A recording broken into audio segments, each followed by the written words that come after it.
So I'm here to reimagine entrepreneurship. We know that business ownership is essential to the well-being of our society.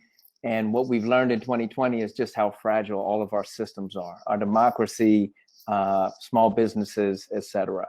And right now here in California, we just went into another stay-at-home order. And how many small businesses are going to survive this new stay-at-home order? You know, we're looking at potentially losing 25% of the small businesses, maybe 45% of the Black and brown small businesses in America. And what this means is we're losing the largest employers.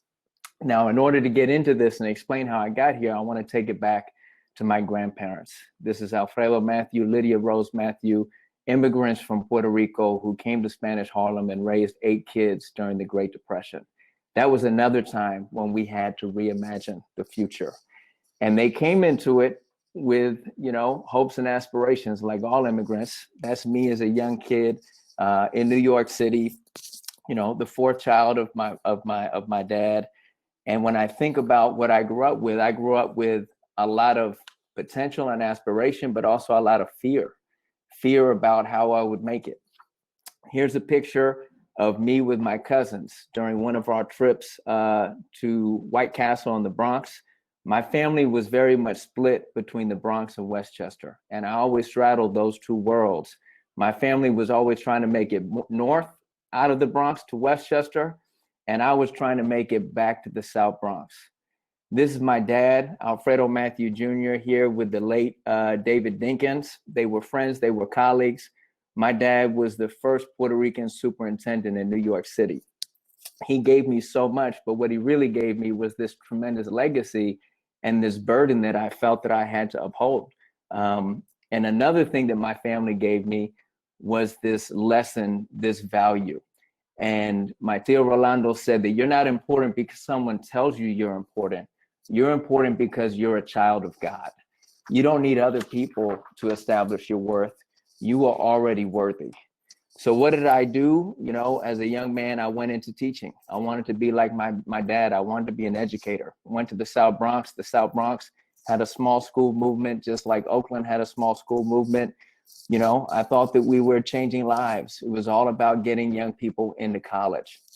And so for the next 14 years, I was a teacher. I came to California. I taught at LPS Oakland. Again, all about college access, getting young people into college. And I taught about 1,000 kids, and I realized over this time that only 15 to 25% of my young people were actually getting that college degree. We know that only 30% of Americans have a bachelor's degree, and that college for all was not for everyone. So I started to focus on career readiness and entrepreneurship. This is a picture of Bobby Reyes speaking at Dreamforce.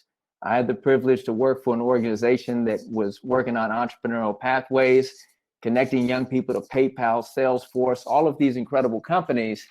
But again, I realized that those pathways were not necessarily real, and that all the work that we were doing connecting them to Silicon Valley wasn't necessarily going to connect them to jobs. And part of this was the recognition that more work needed to be done if we're going to address the roots of inequality. And we need real pathways to entrepreneurship. You need access to capital, ongoing training, and that is not going to be done just from the education side alone. So my new work that I started to get engaged with was to really think through not just workforce pathways, but entrepreneurial pathways. And I was given an opportunity by Councilmember Taylor to do some work with the MacArthur Corridor here in D6 in East Oakland. And, you know, he basically identified this corridor as an area that was ready to be activated. And through this work, you know, I basically connected with the incredible entrepreneurial talent that exists in D6 and D7. And we incubated an incubator called ESO Ventures. And over the last 6 months, we've been working with early stage entrepreneurs, helping them get to launch and to profitability. And it wouldn't have been possible without an incredible team. On the left here, you have Ben Wanzo and Martha Hernandez, 2 very successful D6 Oakland entrepreneurs who have really helped to guide and frame this. And on the right, you know, my colleagues, the team that really helped to make this come alive. But it's about people owning the vision. And the vision is really, how do we help people like Patricia Ellis and Jerry Bailey develop $1 million businesses here in D6?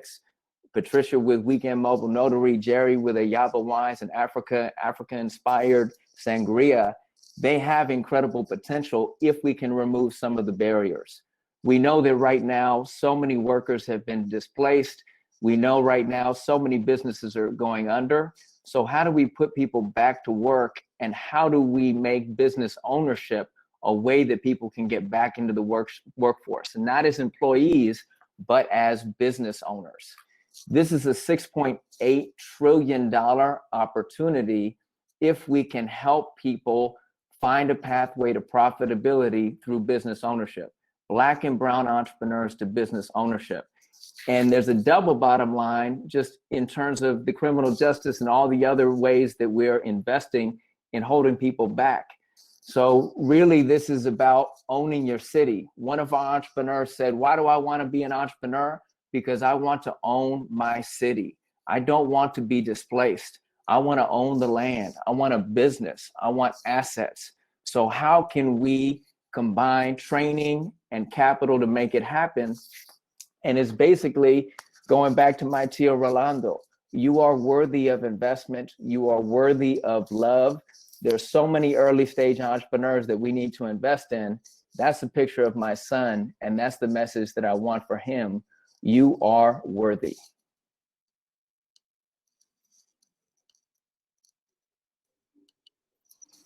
Alfredo. Yeah. It was heartfelt. Love the personal stories and the images. Great to learn more about you. So I'm going to ask you the same question I ask everyone surrounding what can we do as community members? I live in D6. What can we do to support and actualize your vision? Well, right. Well, first of all, it's our vision, right? Because I started talking to you. I'm here because it's all about engaging everyone in conversation. That's what we've been hearing again and again from all these speakers. We have to co-create these things. So it begins with strong networks. There is an incredibly strong network in D6 and East Oakland. There's so many organizations doing great work, so many entrepreneurs, but we have to get aligned and we have to work together. Strong networks is incredibly important, and we have to leverage the assets that already exist. That we have Merritt College at the table, and that Merritt College wants to come down the hill and they want to activate the MacArthur corridor. That's a big deal, right? Excellent. So we as community members, we need to just network with all of your small business owners, and we need to network with one another. But network with a purpose, right? Because the big gap is the access to capital for the early stage entrepreneurs. So we have all the training providers we need, but we have to combine training with capital, because training without that funding source at the end, and the capital has to be new financial instruments. It cannot be the same old CDFIs, can't be the retail banks. There is no retail bank in D6. And if you don't have good credit, 54% of Americans don't have good credit, but they want to be an entrepreneur. How do we help those under the radar businesses, those side hustles, formalize, get the credit they need so that they can employ others and build where they are? Excellent. So we're getting them some questions. How are small businesses and entrepreneurs shifting their products and services in response to COVID-19? I mean, if you are not adapting and shifting, if you are not hustling during this time, I mean, you're not going to survive. Many of the entrepreneurs in our cohort, some of them are right here on the call, right? They were catering businesses. Now, all of a sudden, they're developing subscription services, delivery services, really having to think about how to get to customers in new ways. You helped to develop a digital marketing certificate. That digital marketing certificate, we're now going to be able to offer for free through Merritt College to the ESO cohort, because every single business owner needs a digital presence. They need to understand digital marketing. That's a huge piece of this, digital transformation. Yeah. Yes, and it's excellent. It actually feeds into this question by Ingrid Rivera Guzman surrounding how do we support new business owners and BIPOC small business owners with digital literacy skills and bridging the digital divide. So, I mean, education is a part of it. one-to-one consulting is a part of it. I think the thing that we did best was building a community, right? A safe space for entrepreneurs to come together, learn together. That peer network is huge, right? That I see so many of our entrepreneurs right here now. This is the network that we're building, and we're just going to keep growing it because we are the best resource for one another.